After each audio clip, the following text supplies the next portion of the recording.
तो शुरू बेसिक से करते हैं। इंडिया अफ्रीका रिलेशन का पहला स्ट्रॉन्ग बेस इमोशन या सिंपैथी नहीं, बल्कि शेयर्ड हिस्ट्री है। दोनों ने कॉलोनियल रूल देखा, दोनों ने बाहर की पावर के कंट्रोल का प्रेशर झेला। इसीलिए एंटी कॉलोनियल सॉलिडारिटी बनी। एंटी कॉलोनियल का सिंपल मतलब है कॉलोनियल रूल के अगेंस्ट मिलकर खड़ा होना। यहीं से नैम यानी नॉन अलाइंड मूवमेंट का मॉरल बेस निकला। नैम का कोर आइडिया यह था कि कोल्ड वॉर के दो कैंप्स के बीच ब्लाइंडली किसी एक साइड का टूल मत बनो। अब सोचो, ऐसा क्यों इंपॉर्टेंट था? क्योंकि पॉलिटिकल फ्रीडम मिल जाने के बाद भी इकोनॉमिक डिपेंडेंस और स्ट्रेटेजिक प्रेशर खत्म नहीं होता। इसीलिए इंडिया और अफ्रीका ने साउथ साउथ कोऑपरेशन को पुश किया, यानी ग्लोबल साउथ के देश एक दूसरे को सपोर्ट करें। स्लाइड में जो मैप दिख रहा है उसमें बैंडुंग, 1955, एक्रा और बेलग्रेड जैसे नोट्स बताए गए हैं। ये सिर्फ जगहें नहीं हैं, ये आइडिया के ट्रैवल पॉइंट्स हैं। बैंडुंग कॉन्फ्रेंस ने अफ्रो एशियन सॉलिडारिटी को वॉइस दी और बेलग्रेड ने उसको इंस्टीट्यूशनल शेप दिया। समझ आया? मतलब पहले पेन शेयर्ड था, फिर उस पेन को पॉलिटिकल लैंग्वेज मिली। अब सेकंड लेयर देखो। रिलेशन सिर्फ आइडियोलॉजी पर रुकता नहीं। स्लाइड का फनल जैसा विजुअल बता रहा है कि आइडियोलॉजिकल फेज से प्रैग्मैटिक फेज तक मूवमेंट हुआ। पहले एंटी अपार्थाइड, डीकॉलोनाइजेशन और नैम सेंट्रल थे। बाद में कंपाला प्रिंसिपल्स के थ्रू म्यूचुअल बेनिफिट और अनकंडीशनल पार्टनरशिप जैसी सोच आई। अनकंडीशनल पार्टनरशिप का मतलब ये नहीं कि बिना इंटरेस्ट के काम होगा। इसका मतलब ये है कि रिलेशन लेक्चर देने वाला नहीं, इक्वल रिस्पेक्ट वाला होगा। ये बहुत बड़ा डिफरेंस है। वेस्ट कई बार एड के साथ कंडीशंस अटैच करता है, जबकि इंडिया अपने मॉडल को डिमांड ड्रिवन दिखाता है। सोचो जरा, किसी पार्टनर को क्या ज्यादा पसंद आएगा, मॉरल सर्मन या प्रैक्टिकल सपोर्ट? थर्ड लेयर में पीएम मोदी के 10 गाइडिंग प्रिंसिपल्स का जिक्र है। इनका कोर पॉइंट है अफ्रीकन ओनरशिप, यानी अफ्रीका के इश्यूज का सल्यूशन अफ्रीका की प्रायोरिटीज से निकले। स्लाइड के सर्कुलर डायग्राम में अफ्रीकाज प्रायोरिटीज सेंटर में रखी गई हैं। ये बहुत मीनिंगफुल विजुअल है। इससे मैसेज मिलता है कि इंडिया खुद को सेंटर नहीं बना रहा, वो कह रहा है कि पॉलिसी का सेंटर अफ्रीका होगा। आउटर रिंग्स में human capital, trade, climate, resilient supply chains और गवर्नेंस जैसी चीजें हैं। इसका मतलब रिलेशन सिर्फ डिप्लोमेसी नहीं, एक फुल स्पेक्ट्रम पार्टनरशिप है। बस याद रखो, इंडिया अफ्रीका रिलेशन की कहानी आइडियोलॉजी से शुरू होती है, लेकिन उसका mature form practical development, agency और इक्वल पार्टनरशिप में दिखता है। यही हिस्टोरिकल फाउंडेशन है और यही स्ट्रेटेजिक प्रिंसिपल भी। क्लियर है? अब रिलेशन का एक और ह्यूमन साइड समझो। State to state ties important होते हैं, लेकिन कई बार लोग स्टेट से पहले ब्रिज बनाते हैं। इसीलिए डायस्पोरा इंपॉर्टेंट है। डायस्पोरा का मतलब होता है अपने ओरिजिनल देश से बाहर सेटल हुआ community network. India Africa context में East Africa, South Africa, Mauritius जैसे रीजन्स में इंडियन ओरिजिन कम्युनिटीज ने ट्रेड, बिजनेस, फाइनेंस और कल्चर के इनफॉर्मल ब्रिजेस बनाए। स्लाइड के मैप में इंडिया से Uganda, Kenya, South Africa, Mauritius तक जो एरोज जा रहे हैं, वो बताते हैं कि माइग्रेशन सिर्फ मूवमेंट नहीं होता, वो कॉरिडोर बन जाता है। कॉरिडोर का मतलब परमानेंट रूट ऑफ एक्सचेंज। अच्छा, इससे फॉरेन पॉलिसी को क्या मिलता है? ट्रस्ट, बिल्कुल। जब business norms, language familiarity, family links और रेमिटेंस चैनल्स पहले से होते हैं, तो बायलैटरल रिलेशन को सोशल बेस मिल जाता है। यानी एम्बेसी से पहले बाजार और कम्युनिटी काम करते हैं। अब क्राइसिस रिस्पॉन्स देखो। बहुत लोग सॉफ्ट पावर को सॉन्ग्स, सिनेमा या कल्चर तक लिमिट कर देते हैं, लेकिन क्राइसिस में स्टेट का बिहेवियर उसकी क्रेडिबिलिटी को सबसे स्ट्रांगली डिफाइन करता है। सुडान क्राइसिस के दौरान ऑपरेशन कावेरी जैसी इवैक्यूएशन एक्सरसाइज ने यह दिखाया कि इंडिया अपने सिटीजन्स के लिए हाई रिस्क जोन्स में भी एक्टिव हो सकता है। स्लाइड में खार्तूम से पोर्ट सुडान, फिर जेद्दा और फिर इंडिया तक का रूट दिखाया गया है। ये रूट बस ट्रैवल मैप नहीं है, ये सॉवरेन कैपेसिटी का प्रूफ है। सॉवरेन कमिटमेंट का मतलब स्टेट की वो एबिलिटी और विल जिसमें वो अपने लोगों को प्रोटेक्ट कर सके। सोचो, जब किसी देश का सिटीजन देखता है कि क्राइसिस में उसका स्टेट उस तक पहुंच रहा है, तो उस स्टेट की लेजिटिमेसी कितनी स्ट्रांग होती होगी। और जब अफ्रीकन कंट्रीज ये देखते हैं, तो इंडिया की इमेज एक केपेबल, रिस्पॉन्सिबल पार्टनर की बनती है। अब तीसरा पॉइंट सॉफ्ट पावर प्रोजेक्शन का है। सॉफ्ट पावर का सिंपल मतलब है इन्फ्लुएंस थ्रू अट्रैक्शन, कोअर्शन के बिना। इंडिया अफ्रीका में आईसीसीआर के थ्रू कल्चरल डिप्लोमेसी, बॉलीवुड के थ्रू इमोशनल फेमिलियरिटी और स्पोर्ट्स के थ्रू एवरीडे कनेक्शन बिल्ड करता है। स्लाइड की टेबल में नाइजीरिया और कैनीवुड का मेंशन, क्रिकेट एथलेटिक्स का मेंशन और साइड ग्राफ में low cost high perception yield वाली पोजीशनिंग दिख रही है।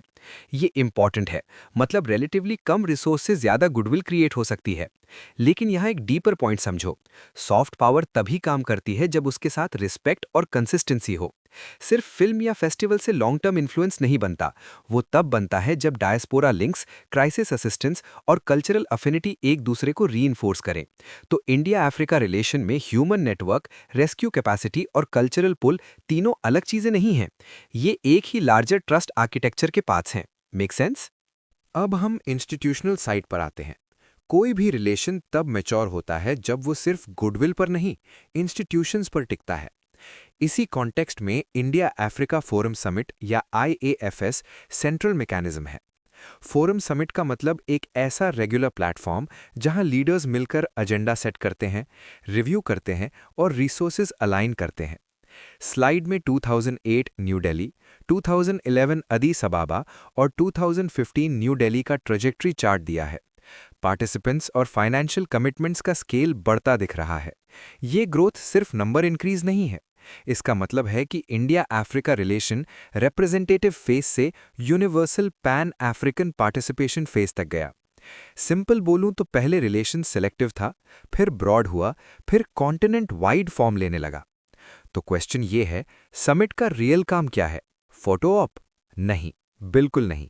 समिट का रियल काम है पॉलिटिकल सिग्नल को पॉलिसी पाइपलाइन में कन्वर्ट करना। अब सेकंड लेयर देखो, agenda 2063 alignment. Agenda 2063 African union का लॉन्ग टर्म विजन है। विजन का मतलब फ्यूचर का डायरेक्शन सेटर डॉक्यूमेंट। जब स्लाइड के वेन डायग्राम में इंडियाज डेवलपमेंटल पिलर्स और एजेंडा 2063 एस्पिरेशंस ओवरलैप करते दिखते हैं, तो वो बताता है कि पार्टनरशिप इम्पोज नहीं, अलाइंड है। India digital public goods, skill development, renewable energy, education और हेल्थ केयर जैसी चीज़ों को पुश करता है। अफ्रीका अपनी तरफ से प्रॉस्परस, इंटीग्रेटेड और वेल एजुकेटेड कॉन्टिनेंट का गोल रखता है। ओवरलैप जोन में E Vidya Bharati network, international solar alliance और एग्रीकल्चरल कैपेसिटी बिल्डिंग जैसी चीजें दिख रही हैं। यानी इंडिया अपना मॉडल एक्सपोर्ट करने की कोशिश नहीं कर रहा। एब्स्ट्रैक्ट टर्म्स में वो अपनी स्ट्रेंथ्स को अफ्रीका के डिक्लेयर्ड गोल्स के साथ सिंक कर रहा है। ये अलाइनमेंट का रियल मीनिंग है। अगर डोनर का एजेंडा और रिसीवर का एजेंडा मैच ना करे तो प्रोजेक्ट टिकता नहीं। यहां वही मिसमैच कम करने की कोशिश है। अब ट्रेड आर्किटेक्चर पर फोकस करो।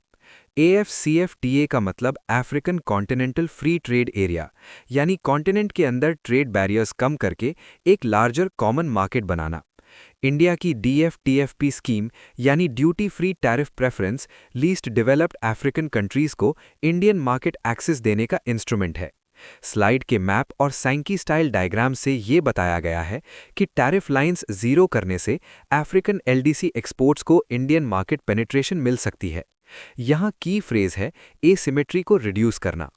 एसिमेट्रिक ट्रेड बैरियर का मतलब जब दो पार्टनर्स फॉर्मली इक्वल दिखते हैं, लेकिन एक्सेस, टैरिफ, स्टैंडर्ड्स या लॉजिस्टिक्स की वजह से एक्चुअल एडवांटेज एक साइड के पास होता है। इंडिया का चैलेंज ये है कि वो रेटोरिक से आगे बढ़कर ट्रेड फैसिलिटेशन को रियल बनाए, वरना मार्केट एक्सेस पेपर पर रहेगा। तो इंस्टीट्यूशंस, स्ट्रेटेजिक अलाइनमेंट और ट्रेड रूल्स मिलकर रिलेशन को ड्यूरेबल बनाते हैं। गुड, ये पॉइंट पकड़ लो। अब डिजिटल डिप्लोमेसी को समझते हैं। बहुत लोग डिप्लोमेसी को सिर्फ विजिट्स, समिट्स और स्टेटमेंट्स के थ्रू समझते हैं, लेकिन आज डिजिटल सिस्टम्स भी डिप्लोमेसी का हिस्सा है। पैन अफ्रीकन ई नेटवर्क और बाद में ई विबाब इसी लॉजिक का एग्जाम्पल है। ई विबाब का फुल फॉर्म ई विद्या भारती और ई आरोग्य भारती है। नाम लंबा है, लेकिन आइडिया सिंपल है। इंडिया अपनी एजुकेशन और हेल्थ कैपेसिटी को डिजिटल लिंक्स के थ्रू अफ्रीका तक कनेक्ट करता है। स्लाइड के अपर राइट मैप में इंडिया से अफ्रीका के टेली एजुकेशन नोड्स और टेली मेडिसिन नोड्स तक लाइंस दिख रही हैं। इसका मतलब क्या? फिजिकल हॉस्पिटल या यूनिवर्सिटी हर जगह बिल्ड किए बिना नॉलेज और एक्सपर्टीज को रिमोटली शेयर करना। ये लो कॉस्ट और स्केलेबल मॉडल है। स्केलेबल का मतलब जो सिस्टम एक जगह से बढ़कर बहुत जगहों पर काम कर सके। सोचो जरा, अगर एक इंडियन स्पेशलिस्ट डॉक्टर या प्रोफेसर डिजिटल मोड में मल्टीपल अफ्रीकन लोकेशंस तक पहुंच रहा है, तो डिप्लोमेटिक वैल्यू कितनी मल्टीप्लाई होती होगी। अब सेकंड पॉइंट है डीपीआई और यूपीआई इंटरनेशनलाइजेशन। डीपीआई का मतलब डिजिटल पब्लिक इंफ्रास्ट्रक्चर। सिंपल शब्दों में ऐसे डिजिटल सिस्टम्स जो पब्लिक यूज के लिए बेसिक रेल्स प्रोवाइड करें, जैसे identity, payments, data consent. UPI cross border payments को इजी बना सकता है, स्पेशली रेमिटेंस फ्लोज और स्मॉल बिजनेस ट्रांजैक्शंस के लिए। स्लाइड का stacked India stack graphic identity, payments और डेटा एम्पावरमेंट को लेयर्स की तरह दिखाता है। ये बहुत स्मार्ट विजुअल है। बेस में आइडेंटिटी, ऊपर पेमेंट्स, फिर डेटा। इससे एक लेसन मिलता है, डिजिटल इकोनॉमी हवा में नहीं चलती, उसको इंस्टीट्यूशनल लेयर्स चाहिए। अफ्रीकन यूज केसेस भी स्लाइड में क्लियर हैं, जैसे targeted subsidy delivery, real time retail trade और इनफॉर्मल सेक्टर के लिए क्रेडिट स्कोरिंग। यानी डिजिटल ट्रांसफर का पर्पस सिर्फ फिनटेक ग्लैमर नहीं, गवर्नेंस और इंक्लूजन है। इंक्लूजन का मतलब जो लोग सिस्टम के बाहर थे उनको अंदर लाना। थर्ड पॉइंट बायोमेट्रिक डिप्लॉयमेंट्स का है। बायोमेट्रिक का सिंपल मतलब body based digital identity markers, जैसे फिंगरप्रिंट या आइरिस। स्लाइड के लोअर डायग्राम में प्री डीपीआई स्टेट और पोस्ट डीपीआई स्टेट कंपेयर किए गए हैं। पहले paper records, manual verification, ghost beneficiaries और सब्सिडी लीकेज। बाद में biometric enrolment, deduplication, direct benefit transfer और zero leakage. Zero leakage practical world में परफेक्ट ना हो, लेकिन डायरेक्शन क्लियर है। टोगो का नोविसी प्रोग्राम जैसे एग्जाम्पल्स इसी लॉजिक को शो करते हैं। अब क्रिटिकल क्वेश्चन पूछो, क्या हर जगह इंडिया मॉडल कॉपी हो सकता है? No, not exactly. Local laws, privacy concerns, state capacity और डिजिटल लिटरेसी मैटर करते हैं। लेकिन फिर भी इंडिया का वैल्यू यहाँ है कि उसने लो कॉस्ट डिजिटल गवर्नेंस का वर्किंग टेम्पलेट दिया। तो डिजिटल डिप्लोमेसी का एसेंस ये है कि इंडिया रोड्स और पोर्ट्स के अलावा कोड, प्लेटफॉर्म और सर्विस आर्किटेक्चर भी शेयर कर रहा है, और ये 21वीं सेंचुरी पार्टनरशिप का बहुत इंपॉर्टेंट डायमेंशन है। क्लियर है? अब रिसोर्सेज और एनर्जी सिक्योरिटी की जियोपॉलिटिक्स समझो। जियोपॉलिटिक्स का सिंपल मतलब है पावर, जियोग्राफी और रिसोर्सेज का कनेक्शन। अफ्रीका मिनरल्स, हाइड्रोकार्बन्स और लैंड रिसोर्सेज के मैटर में बहुत इंपॉर्टेंट है। स्लाइड का पहला फोकस रेयर अर्थ एलिमेंट्स और स्ट्रेटेजिक मिनरल्स पर है। रेयर अर्थ एलिमेंट्स और स्ट्रेटेजिक मिनरल्स वो रॉ मटेरियल्स हैं जो हाईटेक मैन्युफैक्चरिंग, बैटरीज, इलेक्ट्रॉनिक्स और ग्रीन ट्रांजिशन के लिए ज़रूरी होते हैं। मैप में copper belt, ज़ैम्बिया DRC zone, south Africa, Madagascar और आरईई डिपॉजिट्स दिखाए गए हैं। साइड बार चार्ट इंडिया की इंपोर्ट डिपेंडेंसी को हाईलाइट करता है, मतलब इंडिया को अपनी टेक्नोलॉजी और एनर्जी ट्रांजिशन के लिए बाहरी सप्लाईज पर डिपेंड रहना पड़ता है। तो अफ्रीका यहाँ सिर्फ रिसोर्स रिच रीजन नहीं, बल्कि इंडिया के इंडस्ट्रियल फ्यूचर का पार्ट बन जाता है। अगर बैटरी, ईवी, सेमीकंडक्टर या रिन्यूएबल सेक्टर को रॉ मटेरियल चाहिए और सप्लाई इनसिक्योर हो, तो स्ट्रेटेजिक ऑटोनॉमी कैसे मिलेगी? यही कोर प्रॉब्लम है। सेकेंड लेयर में ओएनजीसी विदेश लिमिटेड या ओवीएल का रोल आता है। ओवीएल इंडिया की ओवरसीज एनर्जी एक्विजिशन आर्म जैसी काम करती है। स्लाइड में सूडान, साउथ सूडान, मोजाम्बिक और इजिप्ट की तरफ एरोज दिख रहे हैं। लॉजिक सिंपल है, फॉरेन ऑयल गैस एसेट्स में इक्विटी स्टेक लेना ताकि ग्लोबल सप्लाई शॉक्स के अगेंस्ट बफर क्रिएट हो। यहाँ इक्विटी स्टेक का मतलब ओनरशिप शेयर। स्लाइड के फ्लो में कैपिटल इन्वेस्टमेंट से रिसोर्स सिक्योरिटाइजेशन, फिर रीपेट्रिएटेड हाइड्रोकार्बन्स और फिर डोमेस्टिक प्राइस स्टेबिलिटी का चेन दिया गया है। यानी बाहर इन्वेस्ट करो, सप्लाई सोर्स लॉक करो और घर के मार्केट को वॉलेटिलिटी से बचाने की कोशिश करो। लेकिन एक सटल पॉइंट समझो, एनर्जी एसेट ओनरशिप और एक्चुअल सप्लाई कंट्रोल हमेशा सेम चीज नहीं होते। कॉन्फ्लिक्ट जोन्स, सैंक्शंस, लॉजिस्टिक्स और होस्ट कंट्री पॉलिटिक्स सब मैटर करते हैं। इसलिए ओवरसीज एसेट स्ट्रैटेजी यूजफुल है, लेकिन रिस्क फ्री नहीं।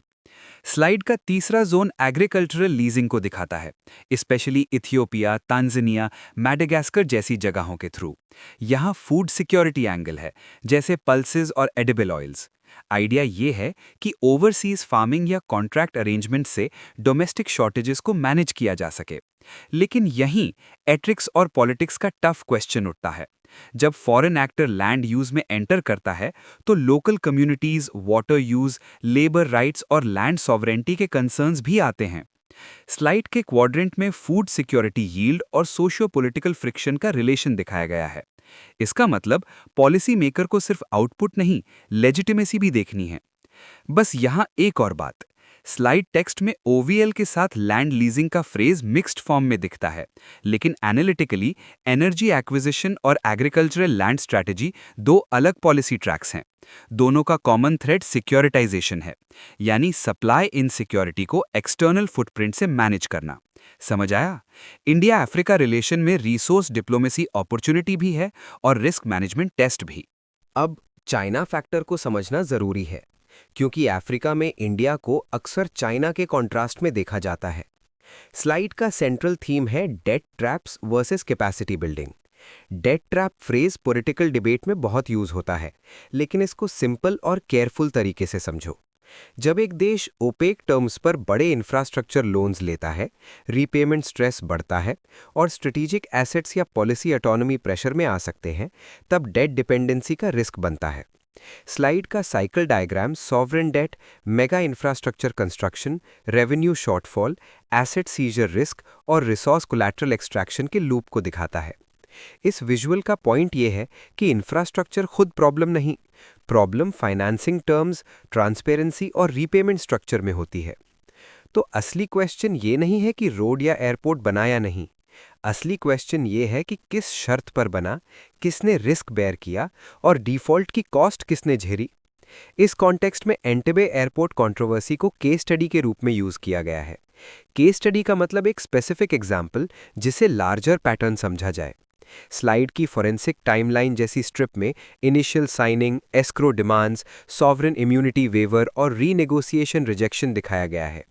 नीचे balance sheet visual capital inflow को एक साइड और सॉवरेन कंसेशंस को दूसरी साइड दिखाता है। ये सिंबॉलिक है। मैसेज ये है कि शॉर्ट टर्म इंफ्रास्ट्रक्चर फाइनेंस कभी-कभी लॉन्ग टर्म पॉलिसी ऑटोनॉमी को वीकन कर सकता है। अब यहाँ केयरफुल रहना चाहिए।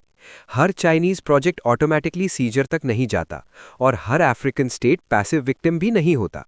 लेकिन कंसर्न जेन्युइन है कि ओपेक क्लॉजेस और hard collateral logic sovereign bargaining power को डिस्टॉर्ट कर सकते हैं। अब थर्ड पॉइंट पर आओ, इंडिया का कॉन्ट्रास्टिंग मॉडल। स्लाइड के कंपैरेटिव मैट्रिक्स में डिमांड ड्रिवन कैपेसिटी बिल्डिंग को इंडिया मॉडल के रूप में और सप्लाई ड्रिवन इंफ्रास्ट्रक्चर को चाइना मॉडल के रूप में दिखाया गया है। डिमांड ड्रिवन का मतलब पार्टनर जो चाहे उसके हिसाब से सपोर्ट। कैपेसिटी बिल्डिंग का मतलब स्किल्स, इंस्टीट्यूशंस, ट्रेनिंग और लॉन्ग टर्म लोकल कैपेबिलिटी बनाना। टेबल में लाइंस ऑफ क्रेडिट की ट्रांसपेरेंसी, लोकल स्किल डेवलपमेंट और ह्यूमन कैपिटल एनरिचमेंट को इंडिया के स्ट्रेंथ्स के रूप में शो किया गया है। यहाँ इंपॉर्टेंट बात यह है कि इंडिया अपने मॉडल को मॉरली सुपीरियर कहकर नहीं, कंपैरेटिवली लेस इंट्रूसिव मॉडल के रूप में प्रोजेक्ट करता है। लेकिन क्या इंडिया के पास चाइना जैसा स्केल है? नहीं। तो इंडिया का एडवांटेज क्वांटिटी में नहीं, मॉडल टाइप में है, यानी कम पैसा पर ज्यादा लोकल ओनरशिप, कम स्पेक्टिकल पर ज्यादा ट्रेनिंग, कम स्पीड पर शायद ज्यादा सस्टेनेबिलिटी। ये क्लेम तभी क्रेडिबल रहेगा जब इंडिया डिलीवरी में कंसिस्टेंट रहे, वरना नैरेटिव वीक हो जाएगा।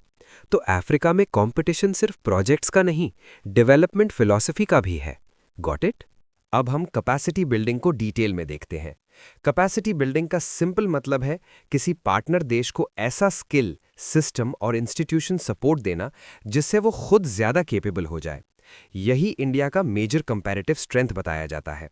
स्लाइड का पहला पॉइंट वोकेशनल ट्रेनिंग सेंटर्स और टेक ट्रांसफर पर है।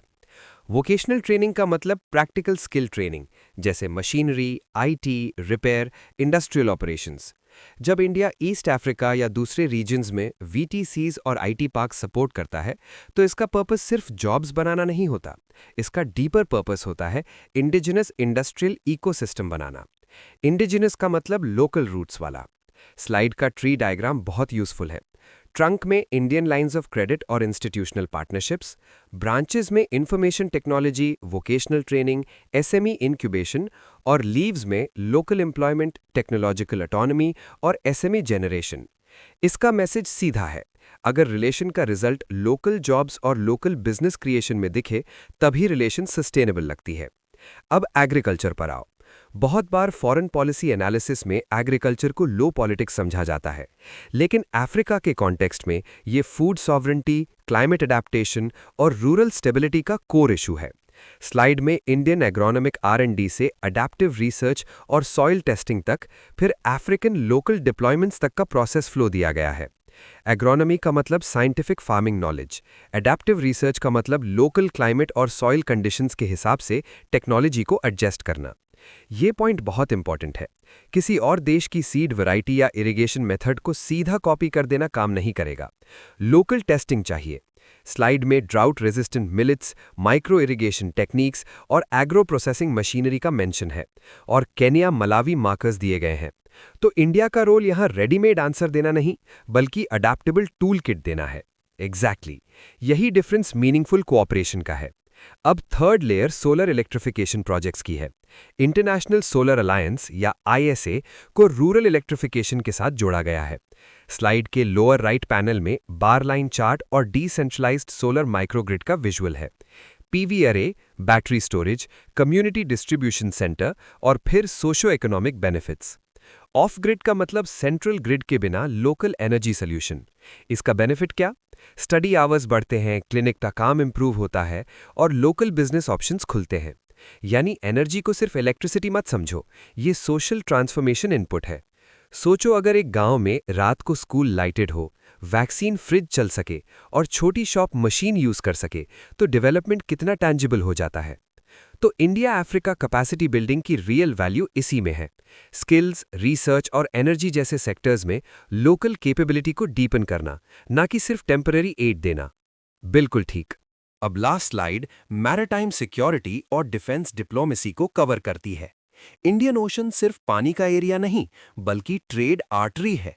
आर्टरी का मतलब लाइफलाइन। वेस्टर्न इंडियन ओशन यानी WIO में बाबिल मंदेब, मोजाम्बिक चैनल और केप ऑफ गुड होप जैसे चोक पॉइंट्स दिखाए गए हैं। चोक पॉइंट का सिंपल मतलब नैरो स्ट्रेटेजिक पैसेज, जहां डिसरप्शन हो तो बहुत बड़ा ट्रेड इंपैक्ट पड़ता है। स्लाइड के मैप में ब्लू सी लेन्स और सेशल्स, मॉरिशस, मैडागास्कर के अराउंड नेटवर्क सर्कल्स दिख रहे हैं। इससे समझो कि इंडिया का अफ्रीका के साथ मैरिटाइम इंटरेस्ट एब्स्ट्रैक्ट नहीं है। Oil shipments, container traffic, food imports, export routes सब इन पैसेजेस पर डिपेंडेंट है। तो WIO सिक्योरिटी का इशू रीजनल भी है और ग्लोबल भी।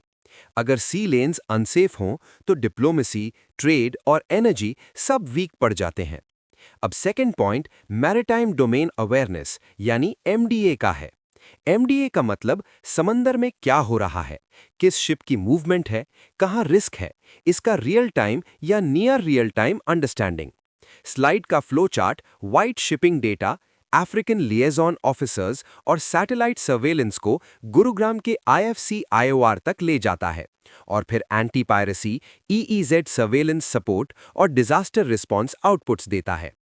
EEZ का मतलब एक्सक्लूसिव इकोनॉमिक जोन, यानी कोस्टल स्टेट का स्पेशल मैरिटाइम जोन, जहां उसके इकोनॉमिक राइट्स होते हैं।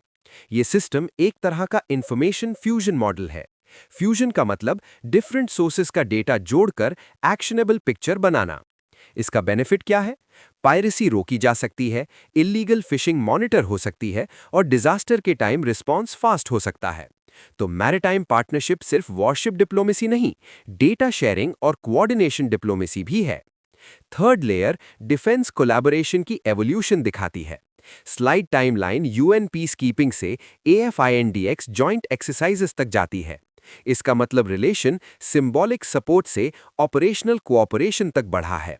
नीचे ट्रेनिंग, हार्डवेयर एक्सपोर्ट और हाइड्रोग्राफिक सर्वेज को डिफेंस कैपेसिटी बिल्डिंग पिलर्स बताया गया है। हाइड्रोग्राफिक सर्वे का मतलब समुद्री एरिया की डेप्थ, सीबेड और नेविगेशनल डिटेल्स का मैपिंग। ये टेक्निकल लग सकता है, पर पोर्ट्स, शिपिंग और नेवल सेफ्टी के लिए बहुत जरूरी होता है। टेबल में officers trend, patrol vessels, helicopters जैसे इंडिकेटर्स दिए गए हैं। लेकिन यहाँ एक डीपर लेसन है। इंडिया अफ्रीका के साथ डिफेंस रिलेशन को अलायंस पॉलिटिक्स के रूप में नहीं, कैपेबिलिटी पार्टनरशिप के रूप में प्रेजेंट करता है। यानी लोकल कोस्ट गार्ड्स को स्ट्रॉन्गर बनाना, नेवीज को ट्रेन करना और मैरिटाइम अवेयरनेस इंप्रूव करना। इंडिया अफ्रीका रिलेशन की फाइनल स्ट्रेटेजिक लेयर समंदर में दिखती है। Secure routes, shared data and stronger local defence capacity. इसी से पूरी पिक्चर कंप्लीट होती है। हिस्ट्री से शुरू हुई पार्टनरशिप आखिर में सी सिक्योरिटी, टेक्नोलॉजी, ट्रेड और ह्यूमन डेवलपमेंट तक पहुंचती है। क्लियर है?